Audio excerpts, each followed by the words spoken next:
Well, hello, folks out there in YouTube land. Got a big show lined up for you. Let's get right on into it. All right, Michigan wins. They win the Natty. Now what's going to happen? And Jimmy Kimmel has doubled down on Aaron Rodgers, and Aaron Rodgers has responded. That's getting pretty interesting. But let's start out with the big game last night. Michigan, once again, bullied another team. They bullied the Washington Huskies. It's got to be America's team. And it was a darn good game, but Michigan controlled it from the start. They really did. I felt like Washington was lucky to get back in the game towards the end of the first half, and they brought it down to a one-score game. But Michigan almost ran away with it right from the get-go. Let's take a look at some of the stats. And if you look right down here at Michigan rushing, they ran for 303 yards right there. That was the game. That was the key to the game, and 4 touchdowns. Washington ran for 46 yards. Their running back was hurt, and you could tell he was not 100%, and he struggled most of the night. And the holes just weren't there either. And Michael Penix Jr. ran for his life the whole game. He threw 2 interceptions. McCarthy only threw the ball 18 times, was very effective, and he had a couple of really nice runs that were really critical, which is normally what he does. McCarthy's a real good dual threat guy. He doesn't use his legs that much, but when he does, it's highly effective. And it's usually on a third down, and it's usually kind of a back-breaking type play, which is why you must have a dual threat quarterback these days. If you've got a guy that just sits back in the pocket, that usually doesn't work out so good. Even Michael Penix, even with his injuries and his history, will still take off on you. And if you look down here at sacks, Michigan only had 1 sack. Let me tell you something. They were in Michael's face the entire game. There were several plays. If Penix would have had 1 second more or half a second more, they would have scored a touchdown. Because there were some wide open wide receivers, but every time he was backtracking and throwing the ball off his back foot, which means he can't be accurate because there's a guy coming at him, I mean like on a bead, and not getting blocked at all. They were not able to pick up those blitzes worth of crap. Washington really struggled with that. I thought they would be better on the offensive line than they were.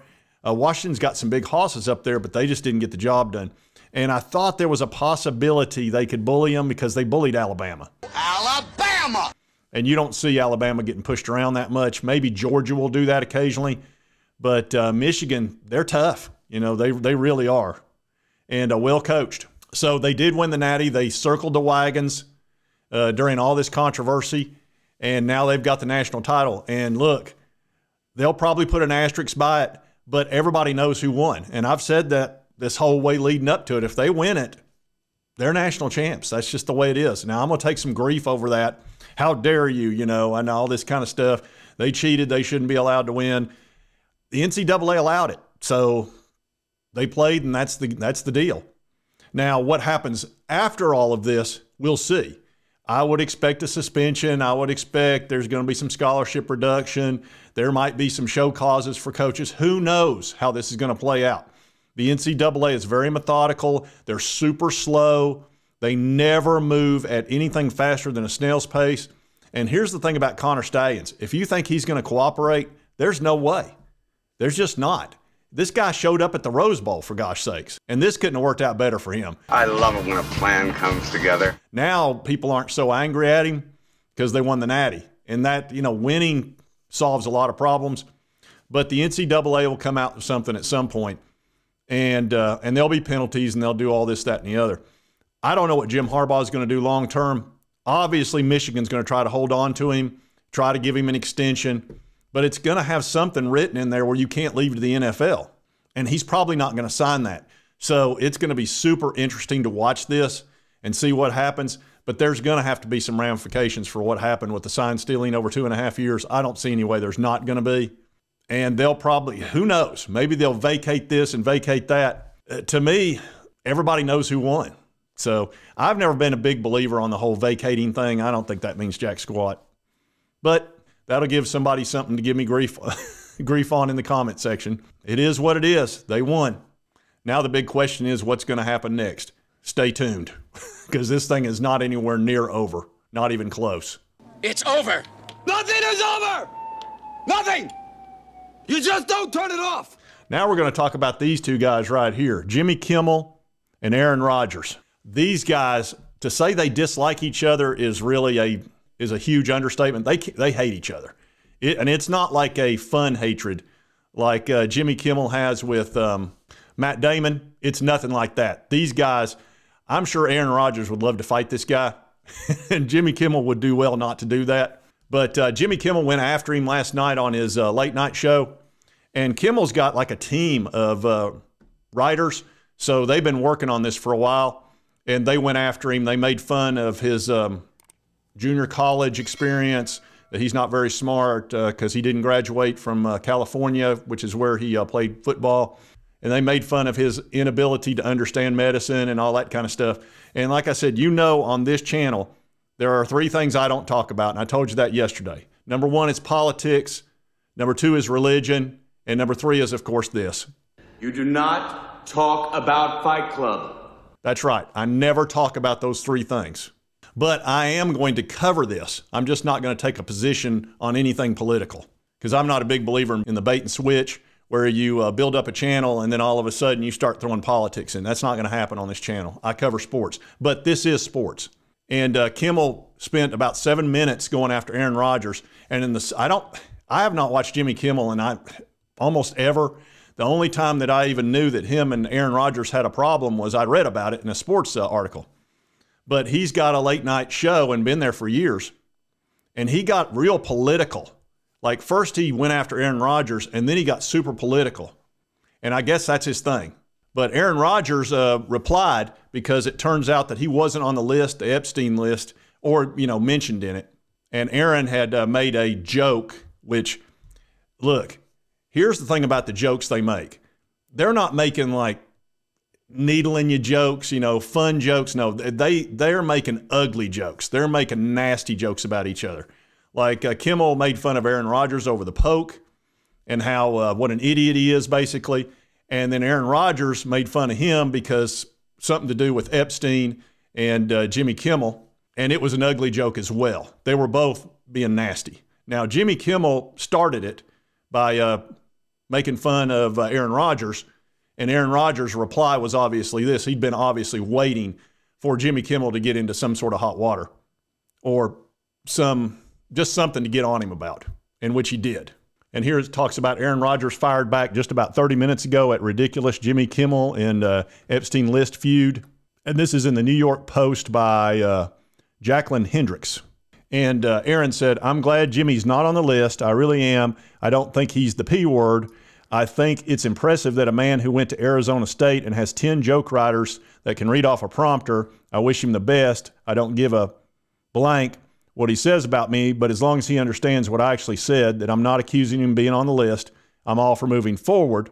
I hope that he will give the same type of energy to these heinous crimes when they do come out that you gave to other subjects that you spent a lot of time working on."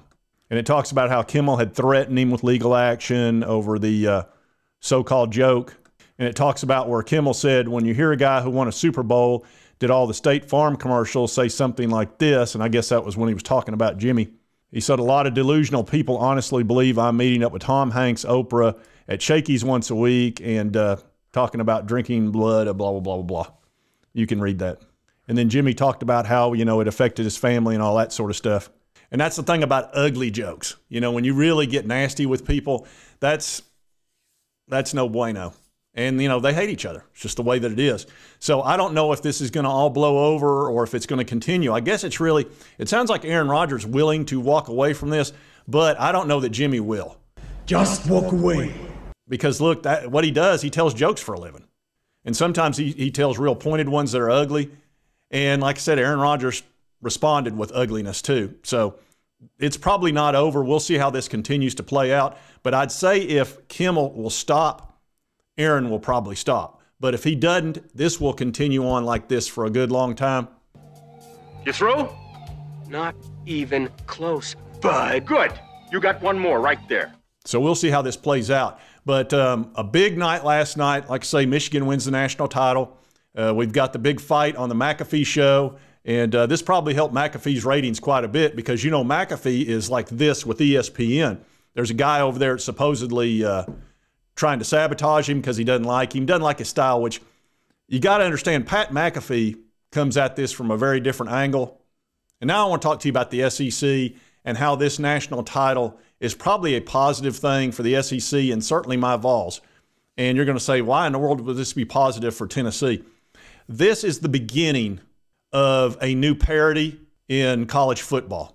Because Michigan has not recruited to the level of an Alabama or Georgia, yet they were able to bully. And here is my theory on this.